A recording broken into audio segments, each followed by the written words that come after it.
What is good, gamers? Mario Kart World has been out for nearly a month now, and with close to 100 hours worth of playtime clocked in, I think I've finally developed some meaningful opinions on the game. I wanted to wait until I had invested enough time in Mario Kart World before making any videos so that my opinions could marinate into worthwhile wisdom. Unfortunately for my channel's growth, wisdom is incompatible with the current engagement farming meta that 90% of creators shamelessly entertain. Be the first to dish out a hot take so that the retarded masses have more unhygienic slop to gobble up. But you came to this video, a video about 1 month removed from the early release craze because you're not on the slop diet and you are very attractive. So let's just dive into the topic of today, intermission roads and breaking new grounds in established properties.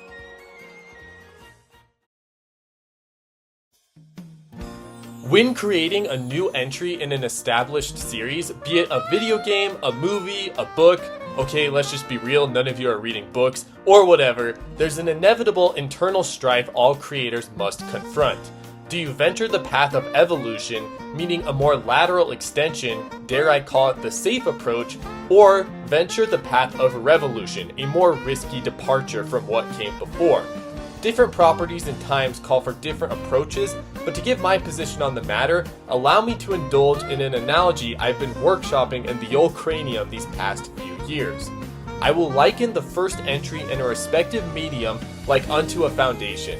Assuming said entry is to branch out into a series, the foundation must be strong with a clear and compulsive identity. Now, I will compare each continual entry within the series as to the framework of the house thereon may be erected onto the foundation. With strong structural integrity, it should beautifully complement the initial foundation while standing its own. In layman's terms, when creating a sequel, one should respect the original source material while thoughtfully building onto it and branching out into sensible and surprising ways. Do not unearth the foundation in which the masses admired for the arrogant desire of subverting expectations or owning the chuds. Rather, continue to offer that which the fans loved, and should the creator's fire run ablaze from within, surprise the fans by offering something new that still sits nicely upon that initial foundation.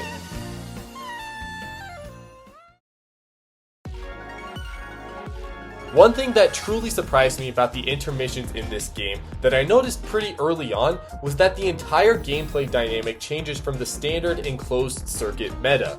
In these long open stretches of land, I found myself thinking with far more elasticity than in the circuit tracks. What I mean is that, and especially with the new 24 player count, I truly had to be aware of my surroundings and how the actions of other players impacted me.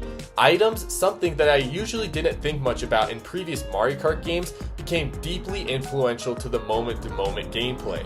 The bordering off-road terrain, the traffic, Kamek's occasional enemy and object spells, the barrage of Koopa shells, bananas, boomerangs, and more that cluttered the road, I was thinking less about an optimized and routined route and more about the play-by-play events in regards to how I could win. And I don't mean to say that practicing a perfected path in a circuit track is inferior or boring or whatever, but I simply mean to say that with much more chaos, I need to play more crafty. And honestly, I've only grown to appreciate the distinction between these two types of gameplay as time has passed. It's kind of boggling to me just how differently it really does feel, and I think this is why more than any previous attempt before, Knockout Tour, which lives by the intermission pathways, truly stands side by side with the classic Grand Prix as an aggressively fun and replayable game mode. There is a real sense of adrenaline that rushes through me as I dramatically pass the threshold for the next round, or a stiff and instant cutoff to that adrenaline when someone else passes me before I hit the checkpoint. And I think it's within the intermission design that such entertainment is possible. I was worried that maybe all of these intermission tracks would play like flat, long stretches of nothing, and that they would mostly all look the same. Highways. I was also concerned that with the deepest mechanical offerings in the series history, the new moveset wouldn't get to shine as much in these intermission segments. Well, I was wrong. Railways in a majestic sunset West Coast USA landscape, rugged waterfalls that players can climb or descend using the new wall riding mechanic, narrowly plunging through harsh and foreboding icebergs as the winds of storm brew, surmounting a volcano, and driving through a freaking apple. These intermission segments are overflowing with visual creativity, which goes hand in hand with terrain variety, all culminating in a premium gameplay experience. You can come at me with your cherry-picked highway segment, but I will bury you in my cherry-farmed list of other biomes in amazing intermission segments. My argument isn't to say that these intermission roads are better than the circuits, and you can certainly prefer them, but you cannot sit there and say that the intermissions are all bland, uninspired, or flat, or don't make use of the new gameplay mechanics. Okay, so I love Knockout Tour, I love the open world, I love the intermission pathways, but there is one major factor that is remaining and we need to assess it. Grand Prix. Rather than completing 3-lap loops in a circuit or marathoning across one long stretch, players now sorta experience a mixture of both, which again looked interesting.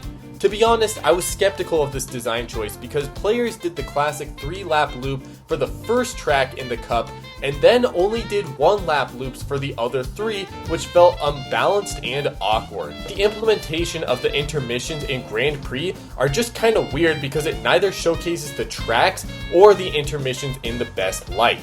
With so little time on the tracks, it's hard to even grow attached to them in Grand Prix alone. And then, although they're fun to race along and see how each track transitions into the next, the intermissions also feel at odds with the other skills being tested for the 3-lap loops.